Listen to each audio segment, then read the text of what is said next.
Hello and good morning. My name is Heidi Ellsworth, and this is Coffee Conversations from Roofers Coffee Shop. We have a very, very special conversation today. We are very excited to talk about the state of spray foam, a conversation that I think needs a big platform, and we're giving it that today. We're so excited about our guests. Top thought leaders in the industry. So before we get started on this great topic, I want to say thank you all for being here. Let's do a little housekeeping. This is being recorded. So as this will be available in 24 to 48 hours, please share it out with all your other roofing professionals, friends, family, everyone in your business. This is the kind of information that can really make a difference to your business. Also, as you all know, the chat is open.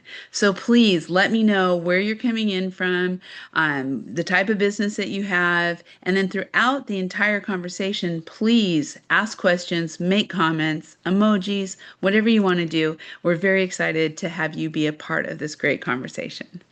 So, oh, and we already have Jennifer coming in. Good morning from Sprayworks Equipment. Yeah, that is great. Okay, here we go. We're excited to talk about this.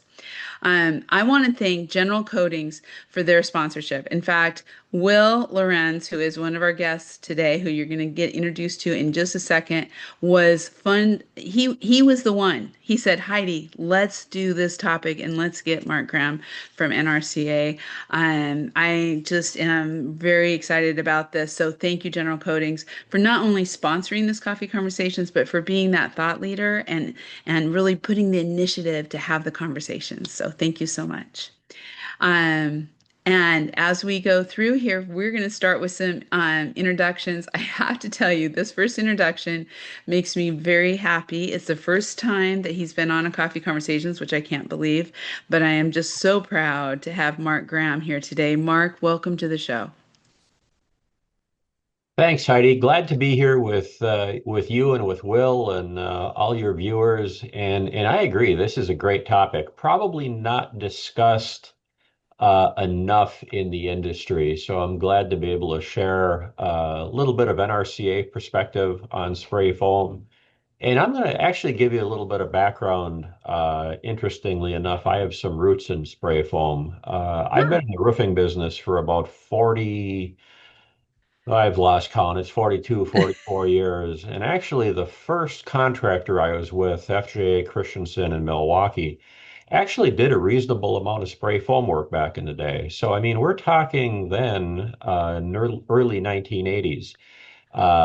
Spray foam business was a lot different than it is today. And that's what some of the things we're going to talk about here. But it's just kind of interesting. This is, kind of a little bit getting back to my roots. And just to fill out my resume or background a little bit for the listeners and viewers, I'm an engineer by background and training. Please forgive me for that, by the way. Uh, I mentioned the Christensen time, what great education there. Went on to a consulting company for a few years, and in 1993, I took a phone call from Bill Good about coming here to NRCA. And I'm like, yeah, what the heck? I'll do that for 5 years. At the 16-year point, I realized, wow, I kind of overstayed my intention. And now what's mind-boggling to me, that realization I overstayed was 17 years ago. I just feel really fortunate to be able to work with a fantastic group of people in the industry and folks like Will and actually folks like you, Heidi. Also, it's just exciting and it's fun to come in every morning. So glad to be with you today. I am so happy to have you, Mark. That is just so exciting. And I Thanks. love those stories. And I kind of understand that. I think a lot of people get into roofing and then all of a sudden they're like, I've been here for quite a while and I'm very happy about that. It's the So Bermuda Triangle sometimes. We get in, it you can't get is. out. Exactly. Um, yeah. So okay. Sorry about that, everybody. Had just a little interruption there, but we are moving on. Will, thank you so much. I already mentioned this was your idea. I just love this. Can you please introduce yourself and tell us a little bit about your company and what you do? Well, thank you, Heidi. I'm just glad to be here with the legendary Mark Graham the thought leader for NRCA on the technical side. Just honored to be able to share with him about spray foam together with all the people here.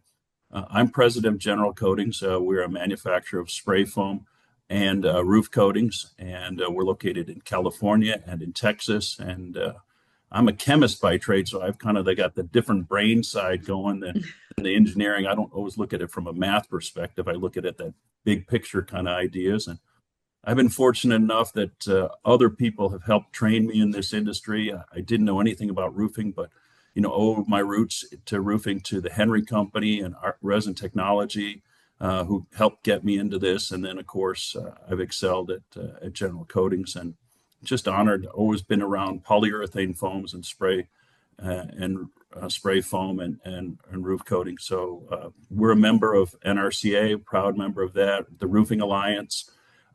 Proud member of RCMA, Roof Coating Manufacturers Association, Spray Foam Coalition, and of course SPFA, the Spray Polyurethane Foam Alliance. So we're all about unity, trying to bring everybody together and talk about great product, spray polyurethane foam, and how it can do wonderful things on a roof. I have to tell you, Will, you have really you brought me, you've taught me so much about spray foam over the last couple of years. We've been just so happy to work together on so many things. And really, every year we've been going to the spray foam conference. And when I saw last year the amount of roofs and the professionalism, the performance of the roofs and the award winners, it was absolutely incredible. So we want to kind of start out talking about some of the roofs out there that people may not even know have spray foam on them.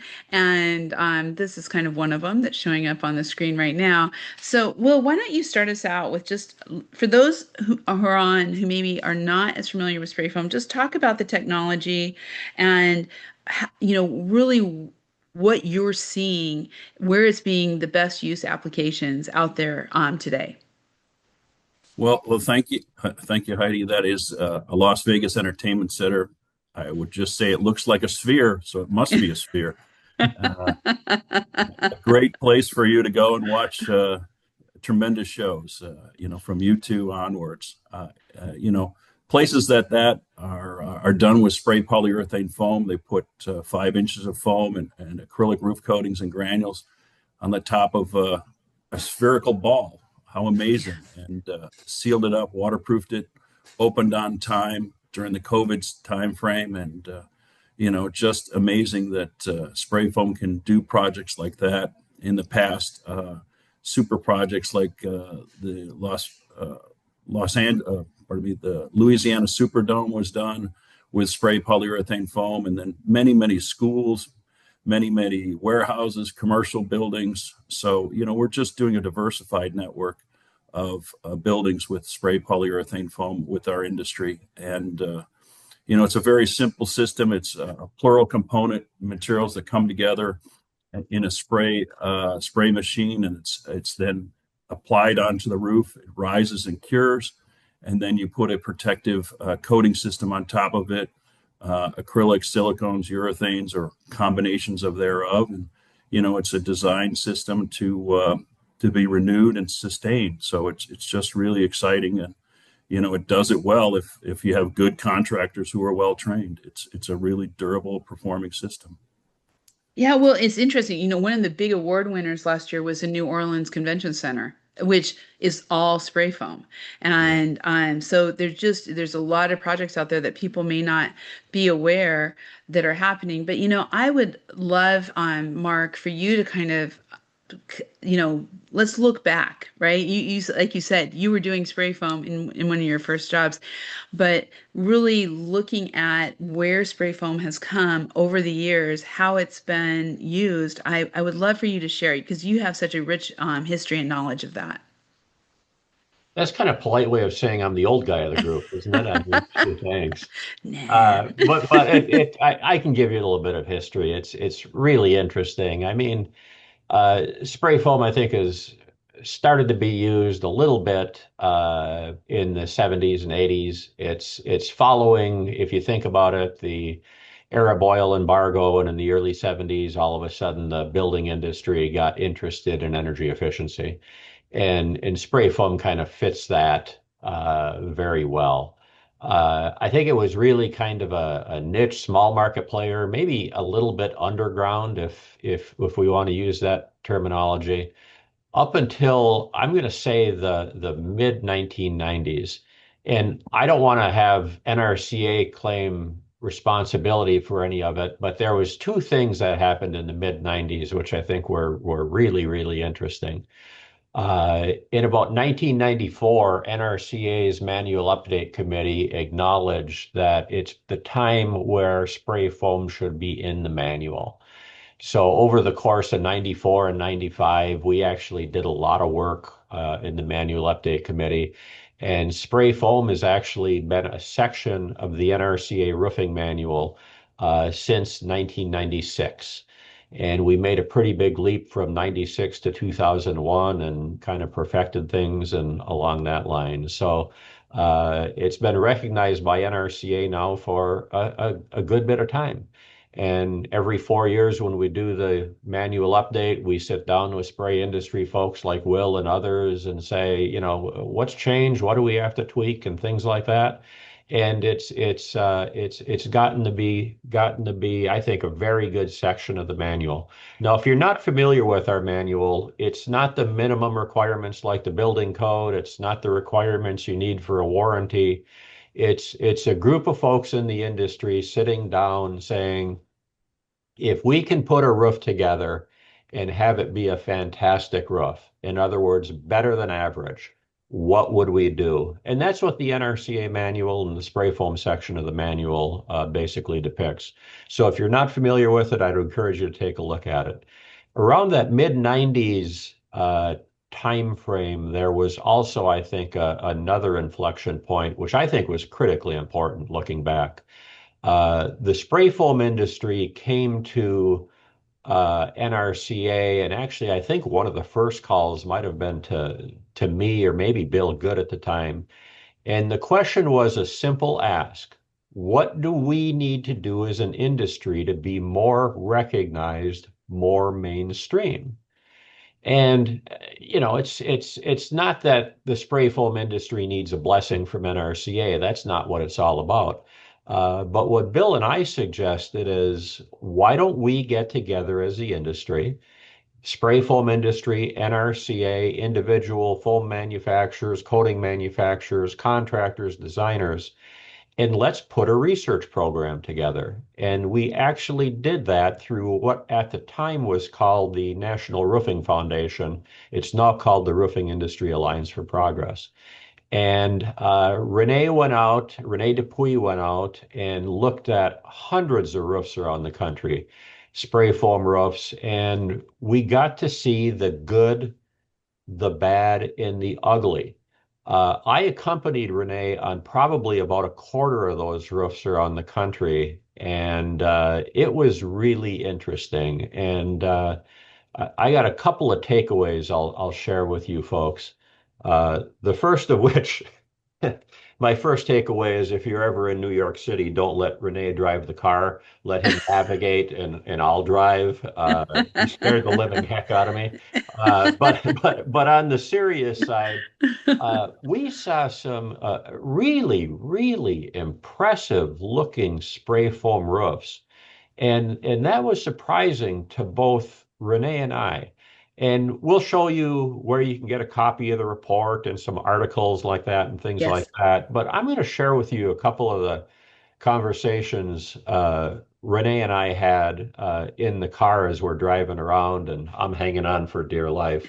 Uh, um, uh, One of those was we were really impressed how quality spray foam contractors really did a top-notch job.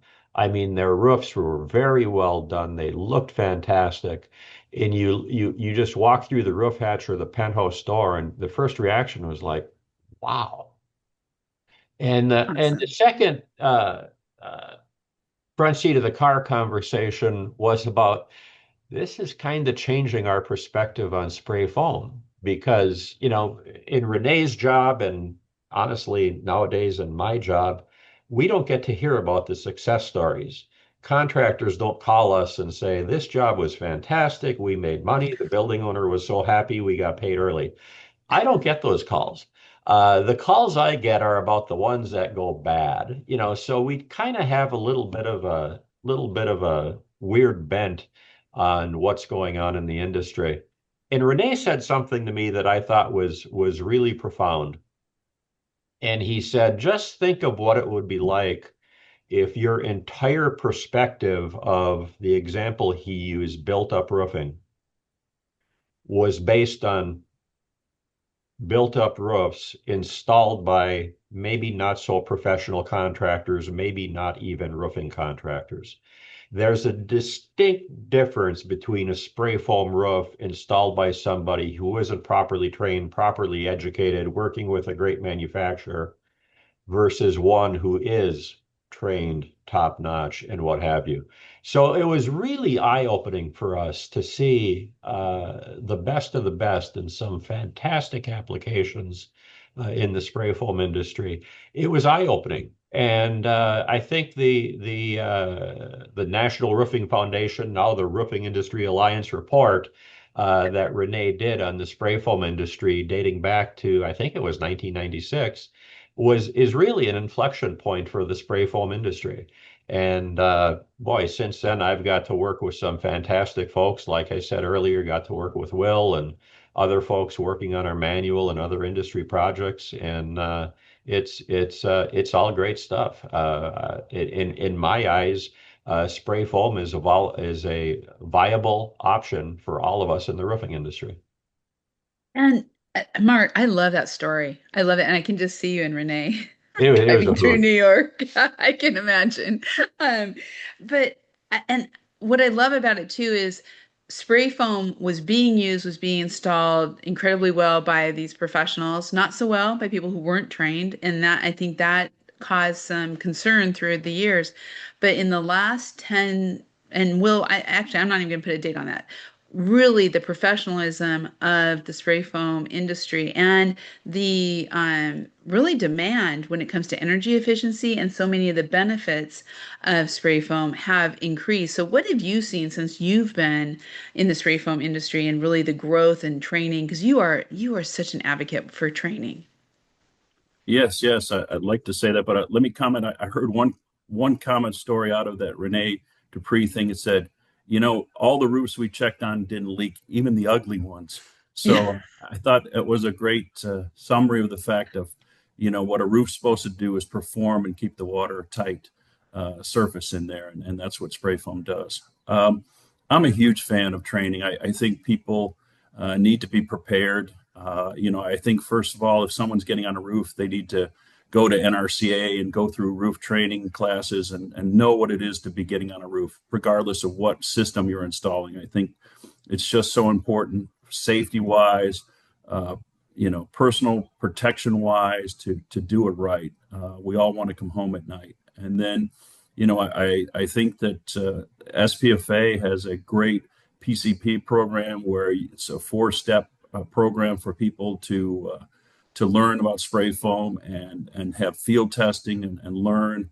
And I think it's so important to start from the person who's first on the roof as a helper to all the way to people who are the designers. And SPFA has got a great program there, and RCMA has got a great program on the application of roof coatings. And every spray foam roof needs a protective UV barrier, and so a roof coating is required. So there's a lot of places for you to learn tremendous things of how to put together this assembly, which is typically like a primer, foam, and then coating systems on top. So very straightforward, but you've got to learn the equipment, you've got to learn the spray techniques. But honestly, the first thing is just how to do roofing right, how to do it safely, and that's what I try and pride everybody to do is be smart and be safe.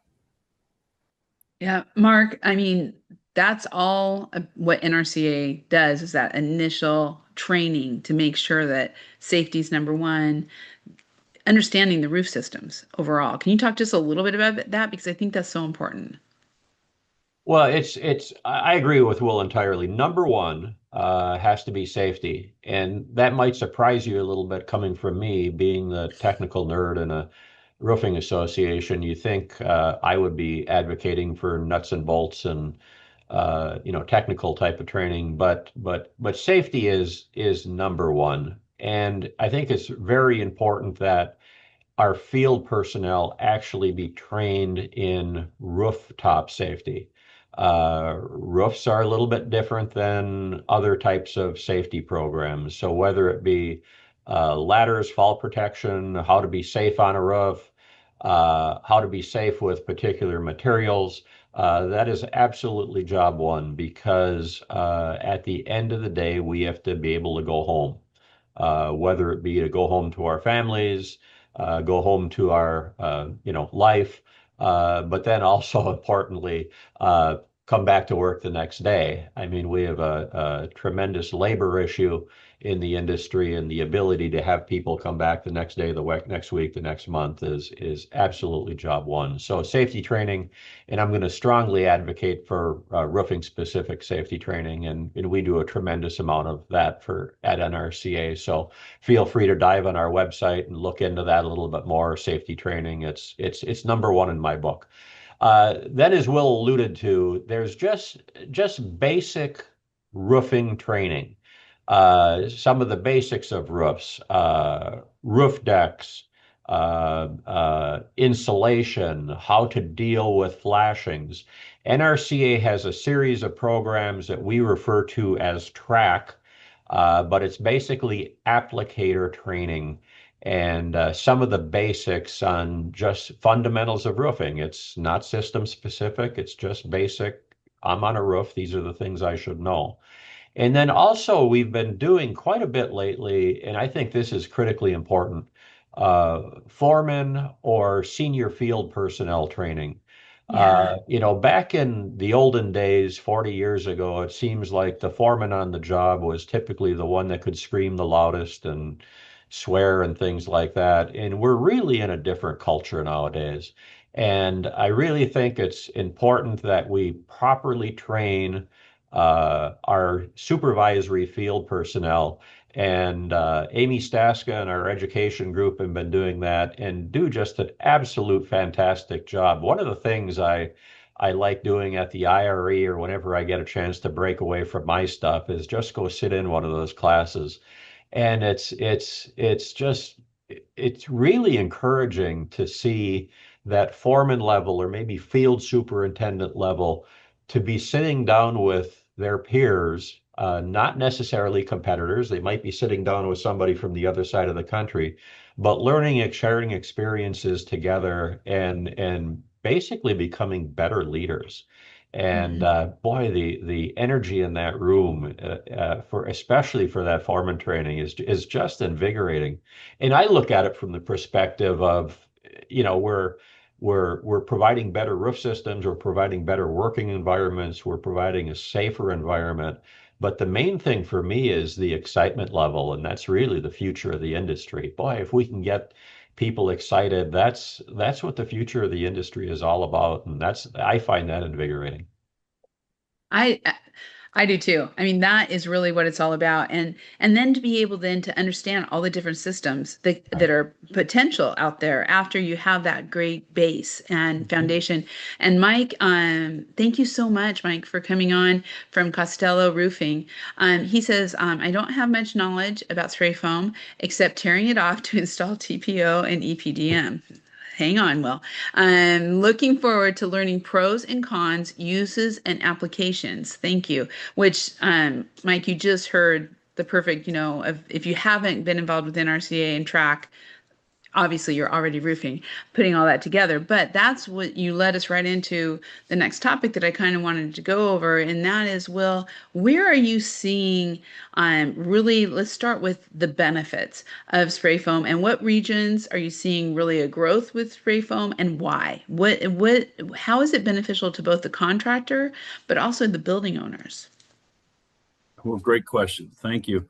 Um, what I first say is that spray polyurethane foam is primarily used as a recover system. So a lot of existing roofs built-up roofs, mott pit roofs, metal roofs. They have a choice as to what to do there, and those are great roofs that, you know, are opportunities for spray foam as an additional layer of foam insulation and roof coating to go over the top of. The new thing is we're really getting into new construction more and more, but existing roofs out there, what are we going to do? Are we going to coat it? Are we going to tear it off? Are we going to put another layer of an additional roof system on top of it? That's where spray foam excels, because as a system, it's a fully adhered system, so it sticks to all the surfaces that are out there. It's a seamless system, so there's no place where a penetration, or it can kind of come due to expansion contraction, it can kind of separate, and then it's self-flashing. So you have irregular penetrations like a round pipe, and you got to get something to seal around it. Well, foam, you spray it down, it rises up and seals around it real well. And so complicated roofs are really excellent choices for spray polyurethane foam because of those ability to be self-flashing and seamless systems. What we've always seen is, spray foam would excel in the hot, dry climates. It's done really well in Arizona. The people at ARCA, that Arizona Roofing Contractor Association, run great training programs down there. Wonderful people, such hands-on training they do there. California, Texas are big places for spray foam, and we've seen a lot of emergence in the Northeast and also, in the Southeast, where people are looking at roofs and saying, well, we're going to have to tear this off now because of these crazy things going on in Florida. What system can we put on? And we want to have something that's sustainable. So a polyurethane foam system can go down with that foam and coating. And then as it gets closer to the end of the service life, you can get up there, do some minor repairs, make sure it's holding watertight, make sure it's dry and well bonded, and then put another layer of coating over it and extend the life of it. And so, places where, condo associations where they're, have limited amount of funds and availability are looking at spray polyurethane foam as a system that they can put on once and keep recoating and not have giant expenditures that are difficult for the members in the condo association. And so, a great opportunity for spray foam in those areas. And spray foam has always been used in the like rural places. You got a barn and you need to insulate it. Up in the Midwest, people foam it on the outside, they foam it on the inside. Foam seals up stuff so water doesn't come in. So it's being used all over. Heidi, Mark, can I chime in? I got a couple of things yeah. I'd like to expand on what Will said. Will used the word, I think, continuous and monolithic when he was referring to spray foam. I'll just mention yesterday, I was teaching a class at the University of Wisconsin-Madison on roofing, and it's one of the interesting things that the class kind of dove in on and gravitated on was board joints and thermal losses through board joints. And in the energy code, we use a concept called continuous insulation. The premise is the insulation is not interrupted by rafters and things like that. In other words, we put board stock insulation on top of a roof, and we don't have thermal shorts at board joints or at rafters and things like that. But we do still have thermal shorts and R value loss at board joints. With spray foam, that's not the case. There aren't board joints in spray foam. It's a continuous, somewhat monolithic application.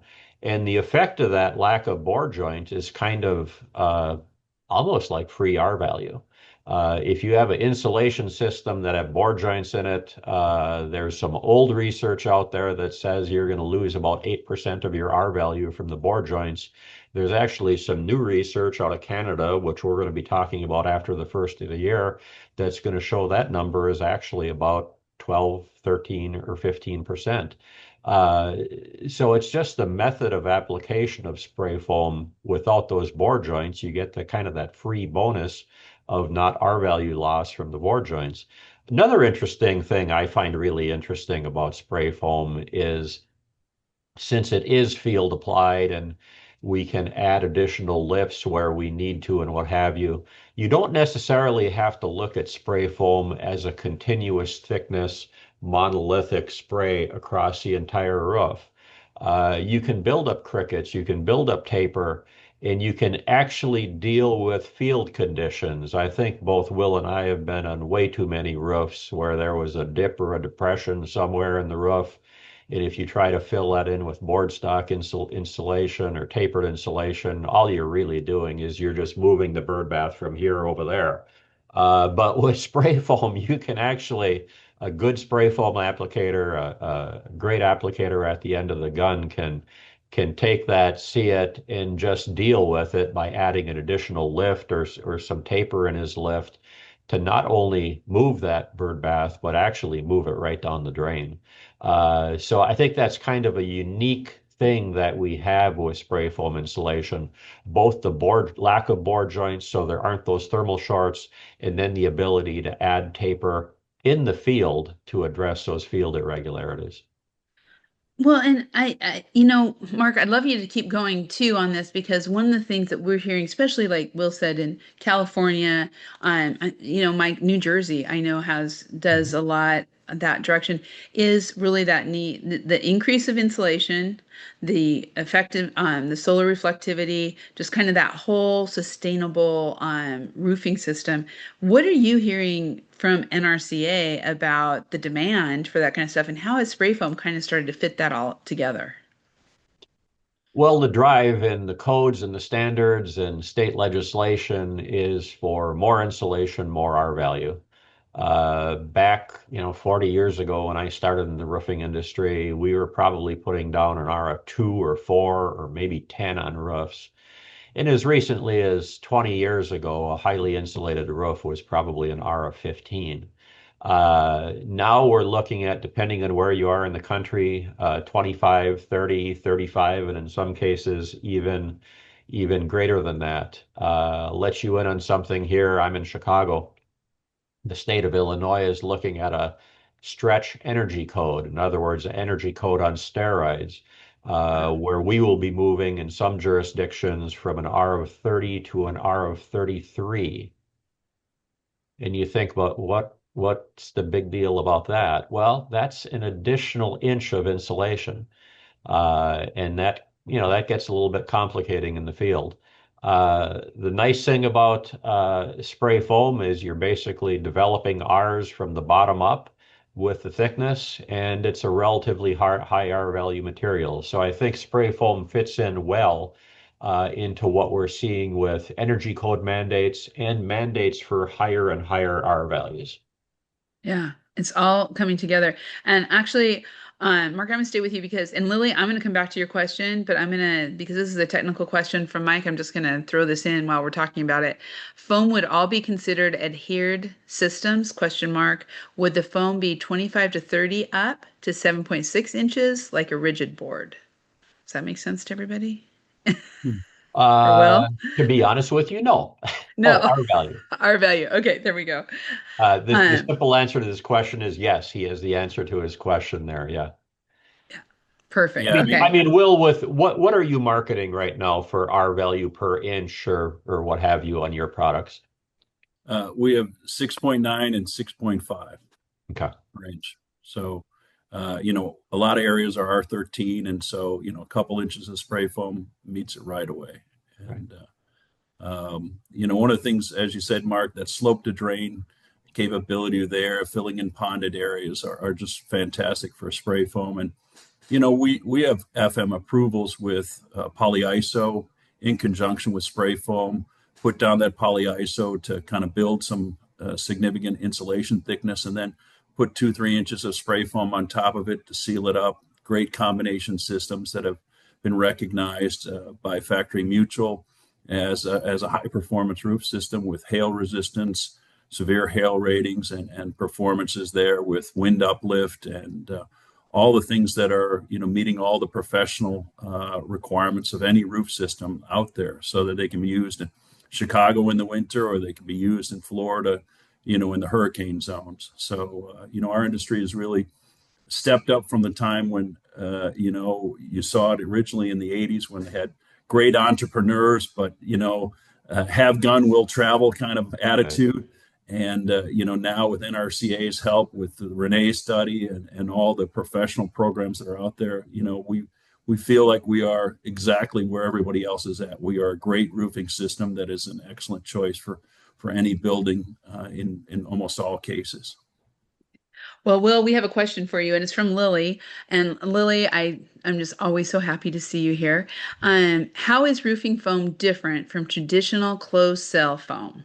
Do we expect roofing foam to grow quick in the next few years? And she says, seems like with economic downturn, LAR does well. Does roofing foam follow the same kind of, or so downturn, liquid applied roofing does well. Does roofing foam follow the same kind of trend? What I would say to you is that spray polyurethane foam put on a roof is a closed cell foam, typically using an HFO blowing agent. It's similar as an insulation that's put in the inside of buildings. It's just a higher density, stronger, more durable. Most inside insulation is about 1.8 to 2.2 insulation from the closed cell perspective. There is open cell at half pound, which does great in attics and so forth in the southern climates. And then there is roofing foams, which is got a different category in ASTM, a C1029, and you'll find that it's varies from about 2.5 density. So that's a lower density that's used in areas that are not seeing snow and hail and people walking on it to 3 pound and a little even higher than that. So there's a range that gives a higher compressive value, something 45 to 60 compressive. So you can walk on it and know that it's a durable roof system holding up to foot traffic. Mark, you were nodding. Yeah, and what came to mind, Will, is I think that's something we as an industry probably need to do a little bit better job on. And that is explaining to the design community, building owners, there are different foams out there. The foam we're talking about on the roof is not necessarily the same foam that's in an attic. Chemically, it might be similar, but we're talking about a different density of foam, a different compressive strength. So just don't, look up in your house or what have you and say, we're going to put that on the roof. Uh, yes, we are, but it's a different foam. Different. Exactly. And what are you gentlemen, maybe we'll start with you. What are you seeing with, I think Lily's question about we hate to say it, but a little bit of the uneasiness in the economy right now, that we are seeing a lot more roof restorations done the right way. There's a lot more roof restorations going on. Are you seeing spray foam kind of following that trend and growing? We are. So, what I would say is, if you're a building owner, you have an existing roof, you have several choices there.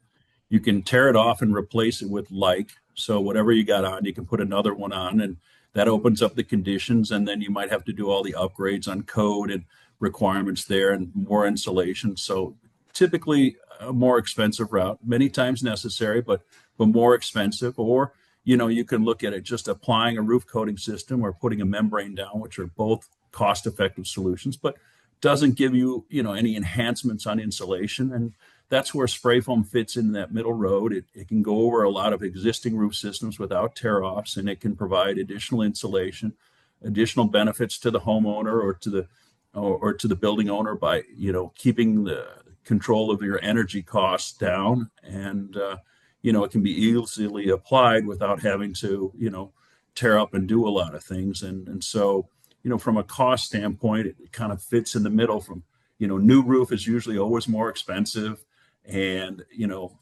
preparations with roof coating systems are the most cost effective, I would say, and then spray foam insulations in the middle. So, you give the building owner options depending on what their budget is, depending on what the building use is, depending on the conditions of the roof, depending on what they just want to have, their building perform to. And I would just say that, a spray foam system, it go down. You can put coating systems on that, are a very cost effective 10-year type of system, or you can put on a 20+ year system and you spend more on your roof. And people need to make decisions about their budgets and what they want to spend. And that probably somewhat answers the question that also came from Lily on, will SPF ever take the place of polyiso? Well, I mean, polyiso is a great product and legendary for going down on most low slope roofs. We're really just hoping to replace them in some areas, but also work in conjunction with them. The PEMA folks are good people, and we want to just say that we've got an alternative, and we've got an alternative that can be used in conjunction with their Right. materials Some and put hybrid. a great roof. So we want to be cooperative and help build, better performing roof systems for the building owners. I first of all, thank you for all the questions. These are great. And so you actually all are helping to lead this conversation in such a great way. Because next one we were going to kind of go is we've talked a lot about the benefits, but we want to talk about the challenges and some of the areas that people need to be aware of and the challenges that are out there. Monica asked a great question. And then Mark, I'm going to direct this over your direction. It says, here in Southern California, we see a lot of foam roofs that have been eaten by birds. Any suggestions for avoiding this? Also, with a high level of tilt-up roofs in our area, we see lots of building movements causing splits in the foam. Any suggestions to help with avoiding this? Thank you so much.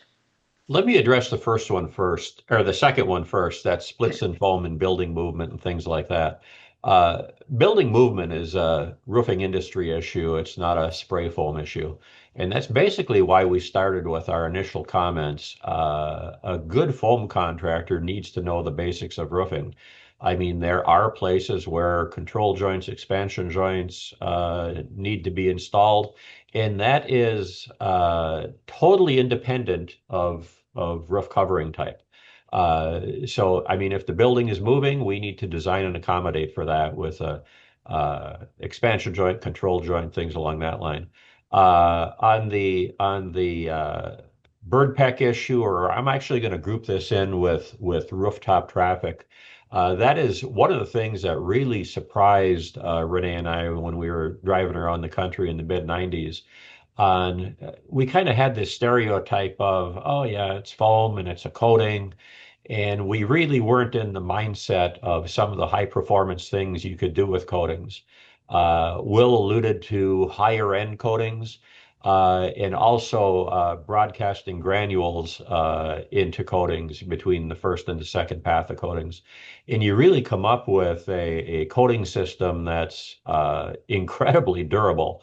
Let's put it this way, the bird would be sorry that he decided to go after the roof. And Will, do you want to talk a little bit about that, coatings and broadcasting granules? Absolutely. Yeah. I mean, popular systems for us in areas on the coast are double granulated systems with acrylics, putting down 35 pounds per square and embed that into coating, and then putting another layer of coating to lock it down, and then put another additional layer of granules, and that helps give us superior fire performance for areas in California, and also just makes it just nearly impossible for any bird other than an ostrich to try and get through. And other systems are is to put a very tough either polyurea or urethane base coat over the foam, and then put a durable, easy to repair acrylic or silicone on top of it. And what's really important here is that water or the bird can't get down into the foam, and so that you can't develop an area where you can have water saturation, or over time something which can then be dug out and then have a roof leak. And so if you make it so that it's hard for them to get there, and you put a few things up there to kind of distract those birds, they go someplace else. And I would also say that the best thing you can do is build a roof that has good slope to drain, because guess what? If it isn't a pond up there, they don't really want to come up there. They'll find another spot to eat and nest. The bird bath. I'll also mention these coating systems with granules are just fantastic with rooftop traffic also. It really toughens up the top surface and does a great job for that rooftop damage and abuse we see from. We're in the roofing business. We need to complain about the mechanical contractor. That type of thing. And so it's a good option. Yeah, very good. And we have another, it is a great follow-up question from Mike. It says, thank you. How does the coating affect the foam? Can foam be applied over the top of the coating if needed, then apply new coating? How would you handle spot repairs if they are needed? So, Will, you're nodding. Yeah, I mean, I always like to say, best practice is to grind off areas so that you can do a foam repair properly, prime it, do that, and then put a new coating on top of it. Silicone is very difficult to get things to stick to. It's a great coating for the fact that it's inorganic. It's not really susceptible to UV rays, but try and put anything over it, it doesn't stick to it. People have put foam over acrylic. Not as much of a big fan of that. Again, I think that the best way to do is if you have an old beat up roof and let's say the coating is worn off and you need to put more insulation on, then scarify off the stuff that's bad, UV damaged, wet, get down to a good surface and prime and put a new layer of foam on it and a new coating system.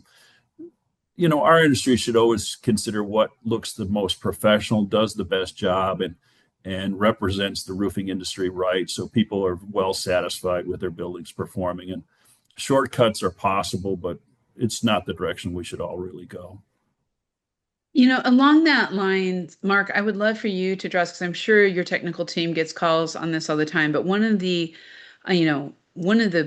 large trends that we are seeing is roof restoration and the importance of really prepping the roof, like Will said, making sure you don't have moisture in it, making sure you're doing everything right up front. Can you talk a little bit about that? Because I think that's important as we're talking about spray foam and coatings, that people really understand how critical that prep work is and evaluation.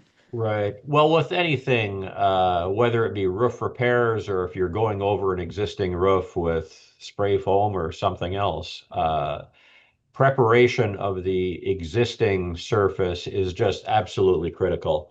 I mean, if we're going to try to stick anything to dirt, you don't want the dirt to be your adhesion or lack of adhesion mode. So surface prep is just absolutely essential. And that is coming through, I think, very well in the training. Will alluded to the Spray Polyurethane Foam Association and the accreditation program and all the training that they do. They do some fantastic work on training and explaining some of this surface prep type of things. Also, I just got to put in a plug for ASTM because both Will and I will be at ASTM meetings starting next Sunday, 2 days from now. Wow. ASTM has a series of standards that also deal with guides, application issues, things along that line for spray foam. So there's a lot of information that's out there. When it comes to coatings, some of the coating preparation is actually coating specific. So I would also encourage looking to the specific coating manufacturer. For example, is a specific primer needed? What primer would I use in this particular situation? That would really go back to the specific coating manufacturer. It's the interesting thing about spray foam, I think, maybe more than other systems. I think it's more of an industry collaboration. The Spray Foam Association, we have some stuff. The manufacturer, their guidelines and what have you are critical. So we have to kind of look at it as a collaborative effort, and maybe even a little bit more than we do with other roof system types. But there's a lot of information out there, a lot of good information out there. And I agree, Mark. I'm a member of the Spray Foam Coalition, and we're putting together a quality program for the manufacturers, working with suppliers so that, whether it's insulation going underneath in residences or roof systems, we show and develop programs and have testing and accreditations that, reinforce that we do things well and that, people can trust these systems to do a good job, because the manufacturers are getting together and acting responsibly about quality and performance in the best interest of the building owners. I just want to read a couple of these real quick because it's just so nice. Lily just says, thank you. First of all, Monica and Mike both said, thank you so much. You answered their questions. It was excellent. And then Lily, thank you guys so much for the additional information. This is such an under-discussed topic in roofing. So thank you for taking the time to discuss it. So, wow. Thank you, Lily, as always. And Chris Salazar, who we all love. Again, huge thank you to Mark and Will for spreading the gospel on professional training and application. We appreciate your work on ASTM and the NRCA roofing manuals. It's so true. When it all comes together, uh, the whole industry rises, as we talk about all the time. I would like to, for Mike and for the other contractors who are on here, Will, I'd like you to take just a few minutes and talk about how they go about getting the training, because differentiating your product offering right now in this economy is probably more important than ever, being able to have a lot of different solutions. But obviously, you have to have the training. So, starting with NRCA and the track program, and then specifically to spray foam, talk a little bit about SPFA and how they can get involved and get trained, or ARCA, which all these different training programs. Sure. I mean, I would say, once you're a good roofer, then you're an excellent candidate to become an excellent spray foam roofer. And so, NRCA is the first place to start for learning how to be a roofer. And then SPFA has their PCP program, and coming up with their show in the spring in Las Vegas. They will be, offering the opportunity for people to come and do some of the testings there. They have a lot of it online. The first several levels are all online, available both in English and Spanish. So people can learn, whether you're a roof helper or a sprayer or, a designer, you can learn things there. I also say that I know that IBEC has a program about spray foam on there, and encourage people in the design community to learn that there.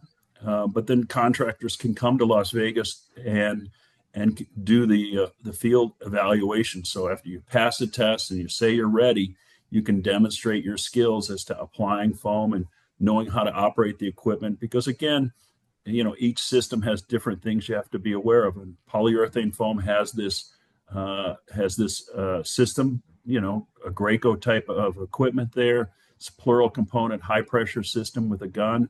And, you have to know how to operate, how to maintain, how to use that equipment. And then you've got your coating pumps and systems that you have to be able to learn to be successful in this industry. So there's a multiple phase there beyond personal protection, beyond good roofing practices that you need to learn. And it's all available there, most of it all online. So you can do that. And then associations, like I said, like ARCA and Western States have great programs on training, whether it's, roofing programs with Western States, or it's ARCA's programs if you're in Arizona, where you get to pull the trigger on spraying some foam and learn about how it's done. And over the years, the folks at Raycorp have been really well involved in that program and really led it into ARCA, and we're dedicated to, grateful for all their leadership there. And I think really going to the shows, going to IRE, going to the spray foam show, and because I know Jennifer is on here and she just said, thank you for your time and expertise, Mark and Will, and she's with Sprayworks. So getting to know your equipment manufacturers, your equipment distributors, folks like Jennifer and Sprayworks is really important too, so that you can be able to ask a lot of questions, and that's what you can do at these shows, and really take the time. And that will start at IRE, because they're all there at IRE, and then it will follow through specifically into spray foam, which has all the training too. Frank also, Mortal Hello, said, appreciate the insights regarding SPFA's professional certification program for roofing systems, including free field exams during the spray foam convention. So check that out. And I just want to real quick, Mark, and we're there, but the importance of certification. I mean, of contractors actually taking the time to get certified by their manufacturers, by the associations and stuff. I mean, I'm sure that is a question that you ask all the time of contractors as they're calling in. How important is that? I think it's absolutely important. And I started the discussion here this morning talking about when I was young, 40 years ago in the industry. And at the time we were what I'm going to refer to as basically Frankensteining roofs. It was this from this manufacturer, that from that manufacturer. And what it's really gotten down to is roofing is becoming a very systems approach. You purchase a package of material from a particular manufacturer, and it's important that you be trained specific to that package. So whether it's industry training or manufacturer specific training, just absolutely important. So So certifications, I think are a critical type of thing. What the Spray Polyurethane Foam Alliance is doing with their training program, I think is absolutely fantastic, and they've been doing it for a long time. We've made a couple references to the Spray Foam Show. I just want to make sure that folks get that on their calendars. The Spray Foam Show is let's see, March 22nd through 25th in Las Vegas, so 2 months after the International Roofing Expo. And more information on that in their training program is at sprayfoam.org. So that should be a reference for anybody interested in spray foam. And Exactly. come And on over and look at NRCA stuff too. yes, yes, of course, all of that. Coatings Coffee Shop will be there with a full sound stage at the Spray Foam Show, and you can also watch a lot of what happened at last year's Spray Foam Show on Coatings Coffee Shop YouTube. We are constantly there watching the demos, talking to the people who are there. So I think there's a lot of places, really, bottom line, there's a lot of places to get information. Definitely would encourage everybody to take the time, get out there, see what it looks like. And I do want to share here just some beautiful pictures of spray foam. Well, we had to get that in. There we go. Yeah. And this is the article. So speaking of resources, if you go to NRCA.net, and if you are a member, which hopefully you are, log in, you're going to find all kinds.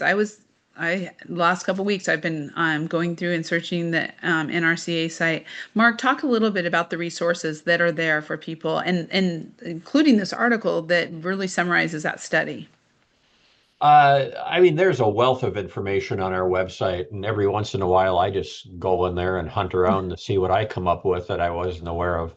But something I want to make you aware of is if you get into the website, into the roofing guidelines section, there's a tab for document search. And back in the olden days of NRCA, I had a library across the hall from my office, and there was just, books from years and years and years ago on roofing. We've managed to scan all those, and we have over 22,000 documents on the website, and there's a document search. So earlier today, I just typed in SPF and see what shows up, and there were 4 screens, hundreds of documents specific to spray foam and spray foam installations. So there was some cool legacy stuff by some of our forefathers, which was really interesting to take a look at. There's Renee's work that I referenced from the mid 90s, and then some other stuff. So take a look at that, the document search section of the website, and then you can also take a look at all the training programs we have for you too. Yeah, really great stuff. I get on there all the time doing searching, and I know that NRCA is also working on some AI searches too. So the searches are only going to get better. And all the documents are there. Well, gentlemen, thank you so much. I have to tell you, this was beyond my expectations, and I was excited about it in the first place. So thank you. And obviously everybody else too. We're going to keep talking about spray foam, and you can find all this information on Coatings Coffee Shop and Roofers Coffee Shop. Go to General Coatings, to their directory along to NRCA, and you can find all that information. So again, I just want to say thank you to General Coatings, and thank you very much to NRCA, and Mark and Will. Thank you for doing this today. Thank you, and Thank go you. boldly into the night and foam roofs. Take care, everybody. Thanks for your time. Thank you. Thank you, Thank Mark. you so much. And please join us in 2 weeks. We are going to have a Goodbye 2025 State of the Industry coming from the experts from SRS. So stay tuned for that. I'm really excited to hear what they see coming up in 2026 and what were some of the highlights of 2025. So please join us for our last coffee conversations of 2025 in 2 weeks. I hope all of you have a wonderful, wonderful day. Thank you so much for being here, and we'll see you soon. Have a great day.